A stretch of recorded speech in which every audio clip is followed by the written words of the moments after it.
നമസ്കാരം. വേദാംഗ ജ്യോതിഷത്തിലെ അമൂല്യമായ അറിവുകളും ആധ്യാത്മിക ജ്ഞാന ഉപദേശങ്ങളും പകർന്നു തരുന്ന പ്രശാന്തം ആസ്ട്രോ ചാനലിലേക്ക് ഏവർക്കും സ്വാഗതം. ഈ ചാനൽ ഇതുവരെയും സബ്സ്ക്രൈബ് ചെയ്യാത്തവർ ഇപ്പോൾ തന്നെ സബ്സ്ക്രൈബ് ചെയ്യുക. നോട്ടിഫിക്കേഷൻ ലഭിക്കുന്നതിനായി ബെൽ ബട്ടൺ അമർത്തുമല്ലോ. ഒപ്പം ചാനൽ ലൈക്ക് ചെയ്യുക, ഷെയർ ചെയ്യുക, കമൻറ്റ് ചെയ്യുക. കൊല്ലവർഷം 1200 ആണ്ടിലെ തുലാസംക്രമം രേവതി നക്ഷത്രത്തിലാണ്. തുലാം 1-ാം തീയതിയിലെ ഗ്രഹനില അനുസരിച്ച് എടവം രാശിയിൽ സർവേശ്വരകാരകനായ വ്യാഴവും, മിഥുനത്തിൽ കുജനും, കന്നിരാശിയിൽ രവിയും കേതുവും, തുലാം രാശിയിൽ ബുധനും, വൃശ്ചികത്തിൽ ശുക്രനും ഗുളികനും, കുംഭം രാശിയിൽ ശനിയും, മീനത്തിൽ ചന്ദ്രനും രാഹുവും സ്ഥിതി ചെയ്യുന്നു. മകം നക്ഷത്രത്തിൽ ജനിച്ചവർക്ക് തുലാമാസം ഗുണദോഷ സമ്മിശ്രമായിരിക്കും. ഈ നക്ഷത്രക്കാർക്ക് കർമ്മ മേഖലയിൽ കാര്യങ്ങൾ അനുകൂലമായി വരുന്നതാണ്. ജോലിസ്ഥലത്ത് അപ്രതീക്ഷിതങ്ങളായ പല മാറ്റങ്ങളും വന്നു ചേരുവാനുള്ള സാധ്യതകൾ കാണുന്നുണ്ട്. സാഹചര്യങ്ങൾക്കനുസരിച്ച് പെരുമാറുകയും പ്രവർത്തിക്കുകയും ചെയ്യുന്നത് ഗുണകരമായിരിക്കും. ജോലിസ്ഥലത്ത് തികഞ്ഞ ജാഗ്രത പാലിക്കേണ്ടതുമാണ്. ജോലിയുമായി ബന്ധപ്പെട്ട് വിദേശയാത്രകൾ നടത്തേണ്ട സാഹചര്യം വന്നു ചേരുവാനുള്ള സാധ്യതകളും കാണുന്നുണ്ട്. വരുമാനം വർദ്ധിക്കുമെങ്കിലും ചിലവുകൾ കൂടുന്നതുമാണ്.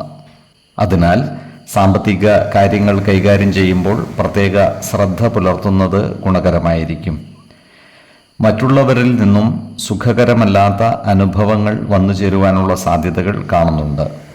അതുപോലെ മത്സരങ്ങളിലും മറ്റും പങ്കെടുക്കുന്നവർക്ക് പരാജയം വന്നു ചേരുവാനും ഇടയുണ്ട്. ഈ നക്ഷത്രക്കാരുടെ ദാമ്പത്യ ജീവിതത്തിൽ ചെറിയ ചെറിയ അസ്വാരസ്യങ്ങൾ വന്നു ചേരുവാനുള്ള സാധ്യതകൾ കാണുന്നുണ്ട്. അതിനാൽ ജീവിത പങ്കാളികളുമായി എല്ലാ കാര്യങ്ങളും തുറന്നു പറയുകയും നല്ല സ്നേഹബന്ധങ്ങൾ നിലനിർത്തുവാൻ പരമാവധി പരിശ്രമിക്കുകയും വേണം. മാസത്തിൻ്റെ 2-ാം പകുതിയിൽ കാര്യങ്ങൾ വളരെ അനുകൂലമായി വരുന്നതാണ്. സാമ്പത്തിക നേട്ടം കൈവരിക്കുവാൻ സാധിക്കുന്നതുമാണ്. ജോലിയിൽ സ്ഥാനക്കയറ്റവും കൂടുതൽ അധികാരങ്ങളും വന്നു ചേരുന്നതാണ്. ജീവിത പങ്കാളികളുടെ സ്വത്തുവകകളുമായി ബന്ധപ്പെട്ട് തർക്കങ്ങളിൽ ഏർപ്പെടുവാനുള്ള സാധ്യതകളും കാണുന്നുണ്ട്. എന്നാൽ ഇത്തരം സന്ദർഭങ്ങളിൽ ശാന്തമായും സമചിത്തതയോടെയും പ്രശ്നങ്ങളെ അഭിമുഖീകരിക്കേണ്ടതാണ്. ആത്മവിശ്വാസം നഷ്ടപ്പെടുത്താതെ മുന്നേറുകയും വേണം.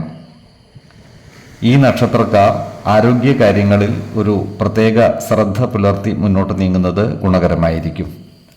പ്രത്യേകിച്ചും ജീവിത ശൈലീ രോഗങ്ങൾക്ക് സ്ഥിരമായി മരുന്ന് കഴിക്കുന്നവർ കൃത്യമായ വൈദ്യ പരിശോധനകൾ നടത്തേണ്ടതും ഡോക്ടർമാരുടെ നിർദ്ദേശമനുസരിച്ചുള്ള മരുന്നുകൾ മുടങ്ങാതെ കഴിക്കേണ്ടതുമാണ്.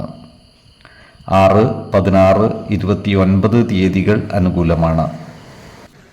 ഈ നക്ഷത്രക്കാർ ജനിച്ച സമയത്തെ അടിസ്ഥാനമാക്കിയുള്ള ജാതകത്തിലെ ലഗ്ന രാശിയുടെയും ലഗ്ന അധിപന്റെയും സ്ഥിതിയും ശുഭ പാപ ഭാവങ്ങളുടെ സ്ഥിതിയും ഓരോ രാശിയിലെയും ഗ്രഹങ്ങളുടെ സ്ഥിതിയുമനുസരിച്ച് ഇവരുടെ പൊതുഫലത്തിൽ ഏറ്റക്കുറച്ചിലുകൾ ഉണ്ടാകുവാനിടയുണ്ട്. കുടുംബ ദേവതകളെയും ഇഷ്ടദേവതകളെയും ഉപാസിക്കുന്നത് ഇവർക്ക് ആയുരാരോഗ്യ സൗഖ്യമേകും. ഇഷ്ടദേവതാ മന്ത്രം 108 തവണ ദിനംതോറും ലിഖിത ജപം ചെയ്തു വരുന്നത് ഇവർക്ക് സർവ്വ ഐശ്വര്യങ്ങളുമേകും. നല്ല വ്യക്തി സാധനകളോടെയും ഉപാസനകളോടെയും മുന്നേറിയാൽ സർവേശ്വരാനുഗ്രഹത്താൽ ഇവരുടെ സർവ്വകാര്യങ്ങളും മംഗളകരമാകും. നന്ദി, നമസ്കാരം. ജ്യോതിഷരത്നം പ്രശാന്ത് കണ്ണോം.